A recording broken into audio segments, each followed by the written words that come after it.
A paz do Senhor Jesus, tudo bem com vocês? Espero que sim. Começando aqui mais uma aula e hoje a gente vai falar de tricotomia. O que é, Carol? A gente somos uns seres tricótonos, que é dividido em três partes. Somos divididos em espírito, alma e corpo, tá? Cada um deles tem a sua função.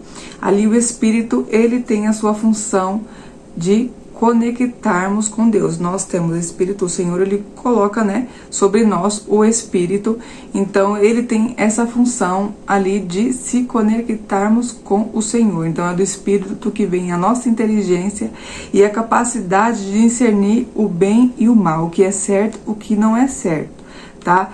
E Romanos 8,16 diz assim: o próprio Espírito testifica o nosso Espírito, que não tem nada a ver com a alma, que somos o Filho de Deus.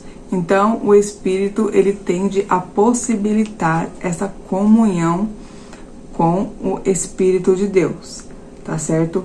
E em 1 Tessalonicenses 5,23 diz assim: que o próprio Deus da paz o santifique inteiramente, que todo o espírito, alma e o corpo de vocês sejam preservados, irrepreensíveis na vinda de nosso Senhor Jesus Cristo.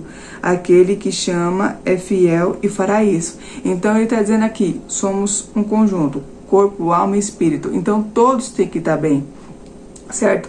Porque existem pessoas que estão cuidando do seu espiritual, que estão orando, que estão jejuando, que estão indo para a igreja, que estão fazendo coisas do seu ministério, só que não estão cuidando da sua alma, estão lá brigando, estão lá mentindo, fazendo coisas desagradáveis, aí fala palavrão. Então é aquela pessoa que o tempo todo ela não controla suas emoções. Então o que adianta você orar, mas a sua alma está ali desfalecendo, a sua alma está ali errante. E a mesma coisa é o corpo. Então você tem que cuidar dos três, não deixar somente um ou cuidar somente dos dois. Então a nossa alma, ela vai falar o quê? A nossa alma, ela é as nossas emoções, ela é os nossos sentimentos. Então a nossa alma, ela é sustentada também por nossos 5 sentidos, que é a visão, a audição, o olfato, o tato e o paladar, tá? Através dos nossos olhos, que é a janela da nossa alma, a gente é orientada pelo Espírito, que é o Espírito que tem lá a inteligência, assim como eu falei no começo. Então ele decide o que é certo e errado. Não tem aquele ditado lá popular, você come com os olhos. E a gente somos assim. Um exemplo, se a gente vai no restaurante, a gente olha lá, que tá lá na comida, esqueci aquele nome que fala, que você serve, aquelas cubas. Então você olha a primeira comida para falar assim, eu acho que essa aqui deve estar boa, essa aqui deve estar gostosa, essa aqui não tá, essa carne tá meio estranha, esse frango tá meio assim. Então você vai primeiro com os olhos, você vai comer com os olhos, e somos assim. Eu vou ler uma passagem rapidamente, que fica em Gênesis, que diz o relato da queda, Gênesis 3, que diz assim: ora, a serpente era a mais astuta de todos os animais selvagens que o Senhor Deus tinha feito. E ela perguntou à mulher: foi isso mesmo que Deus disse? Não coma nenhum fruto das árvores do jardim? Olha aqui a serpente, que era Satanás, Então ela veio e lançou uma dúvida para Eva e falou assim: nossa, mas é isso mesmo? Deus falou isso para vocês não comerem mesmo desse fruto? Então ele lançou uma dúvida. Eu quero dizer assim para vocês: quando Deus ele fala uma coisa e tá lá uma promessa, Deus ele fala, aí daqui a pouco gera dúvida do seu coração, isso não é de Deus, tá? Isso aí é o inimigo querendo colocar seta na sua mente para você desacreditar daquilo que Deus falou. Então aquela serpente, ela tá dizendo assim, e ainda tem mais: respondeu a mulher à serpente: podemos comer o fruto da árvore do jardim, mas Deus disse para não comer do fruto desta árvore que está no meio do jardim, e nem toquem nela, no contrário, vocês morrerão. Disse a serpente à mulher: certamente não morrerão. Deus sabe que no dia em que dela comer, os seus olhos abrirão e vocês, como Deus, serão conhecendo o bem e o mal. Então ela fez aqui, jogou outra dúvida. Falou assim: então, certamente vocês vão ser inteligentes igual o Deus, Certamente Deus está mentindo. Então ela quis ali lançar dúvida e deixar um ponto de interrogação na cabeça da Eva. O que eu disse para vocês? A batalha, ela começa primeiro na mente. Então ali Satanás, ele tá querendo colocar um ponto de interrogação, tá querendo entrar na mente dela para poder fazer com que ela não acredite, né? Com que ela desobedeça a palavra de Deus. Então tá dizendo aqui, e quando a mulher viu que a árvore parecia agradável ao paladar, era atraente aos olhos, além disso, desejável para dela de obter discernimento, tomou seu fruto e comeu. Então, ela tá dizendo aqui, ó, ela viu, primeiro ela teve que ver, ela viu que era agradável ao paladar, então, ela viu que era desejável, né, porque tudo que a gente olha e a gente acha bonito, a gente acha gostoso, a gente tem desejo de comer, então ela pegou e comeu. Então, a nossa janela, primeiramente, vem dos olhos, né? A gente come com os olhos. Lembre disso.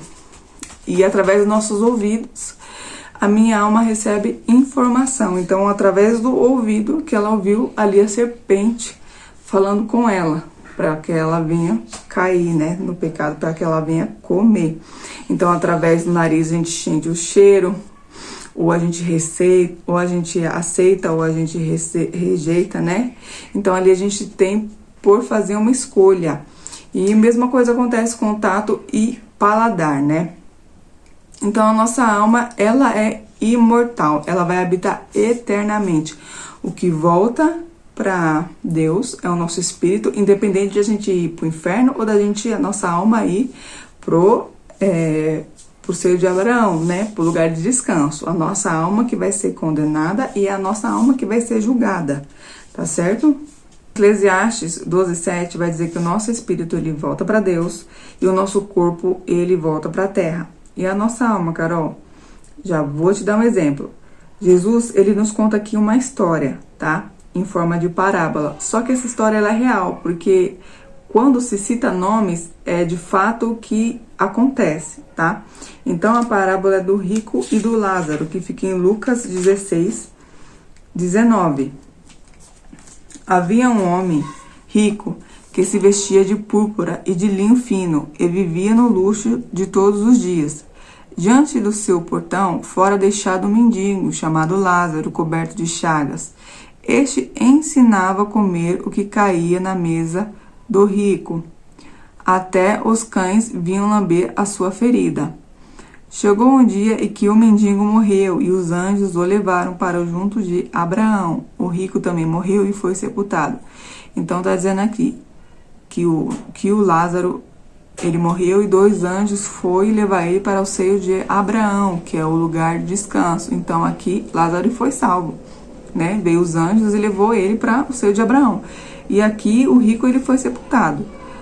No Hades, onde estava sendo atormentado, ele olhou para cima e viu Abraão de longe, com Lázaro ao seu lado. Então lá ele estava no Infa, no Hades, então ele tinha consciência de onde ele estava e ele pôde reconhecer, né? Pensa que tormento, ele reconheceu, então ele tinha memória. Lá, quem estiver lá no Hades vai poder ter as suas memórias e lembrar o que você fez aqui na Terra, né? Imagine só que tormento, você lá, lembrando de tudo que você passou e de todos os seus parentes que estão aqui sem poder avisar, porque aqui a palavra vai dizer. Então vamos lá, no 24 está dizendo assim: então chamou ao pai Abraão, tem misericórdia de mim e manda que Lázaro molhe a ponta do dedo nas águas e refresque a minha língua, porque estou sofrendo muito nesse fogo, né? Então ele está dizendo assim: só molha a ponta do dedo para me poder refrescar com a gota de água, porque em outra tradução está dizendo assim que o fogo continuava ardendo, né? Que ele não passava, o fogo ele continua queimando. Mas Abraão respondeu: filho, lembra-se que durante a sua vida você recebeu coisas boas, enquanto que Lázaro recebeu coisas más. Agora, porém, ele está sendo consolado aqui e você está em sofrimento. Além disso, entre vocês e nós há um grande abismo, de forma que os que desejam passar do nosso lado para o seu, ou do seu lado para o nosso, não conseguem. Então ele está falando assim, ó, lembra da sua vida, que você tinha tudo, e que você era assim, que você não ajudava ninguém. Então ele está trazendo à memória tudo que o rico foi e tudo que o Lázaro era. Então entre eles tem um grande abismo, tanto que ninguém consegue passar de um lado para o outro, né? No 27, ele respondeu: então eu te suplico, pai, manda Lázaro ir à casa de meu pai, pois tenho 5 irmãos. Deixa que ele o avise, a fim de que ele não venha também para este lugar de tormenta. O que eu falei para você. Aqui ele pede para Lázaro ir lá para avisar os familiares, os irmãos dele, ó. O lugar que eu tô não é bom. O lugar que eu tô é de tormenta. O lugar que eu tô queima. O lugar que eu tô é inferno. Então vocês cuidem aí para que vocês não venham para cá, né? E aqui Abraão responde. Abraão respondeu: eles têm Moisés e os profetas, que os ouçam. Não, pai Abraão, disse ele, mas se alguém dentre os mortos fosse até eles, eles se arrependeriam. Olha aqui, ele está dizendo que se alguém que morreu for lá avisar a família dele, o povo acreditaria. E Abraão responde: se não houve a Moisés e os profetas, tampouco deixarão convencer, ainda que ressuscitem alguém dentre os mortos. Então, nos dias de hoje, eles não estão ouvindo nem não estão dando ouvido nem os profetas de hoje, nem a Moisés. Eles vão dar ouvido para quem morreu. Se ninguém quer saber nem quem está falando, quem está anunciando o evangelho, quem está vivo, vai querer saber de quem está morto, porque quem morreu, que já está deixando nítido, não pode voltar para avisar nem falar nada para ninguém. Isso não existe, tá? Não existe.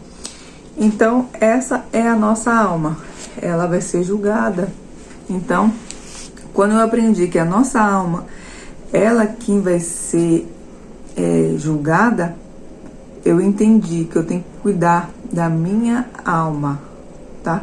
Eu tenho que cuidar para que eu esteja bem com as pessoas. Eu tenho que cuidar para que meu emocional esteja bem, para eu poder tratar as pessoas e me tratar também. Então, quando você aprender a se conhecer, a ter autocontrole sobre você, você vai entender bastante coisa, como eu falo pra vocês. Então, vamos falar do nosso corpo, né? O nosso corpo é o nosso meio de transporte aqui no mundo físico. Com ele a gente anda, a gente come, a gente pode beber água, né? A gente trabalha,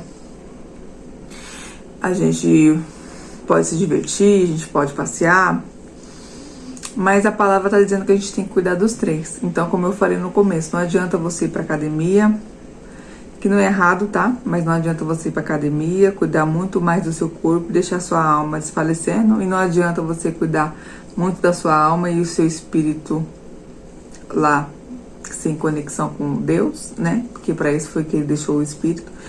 Então é um conjunto, somos 3, somos espírito, alma e corpo.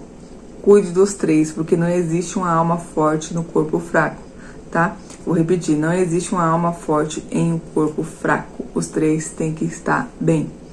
Então foi isso, gente. Até a próxima aula, tá? E que Deus abençoe a todas. Tchau, tchau.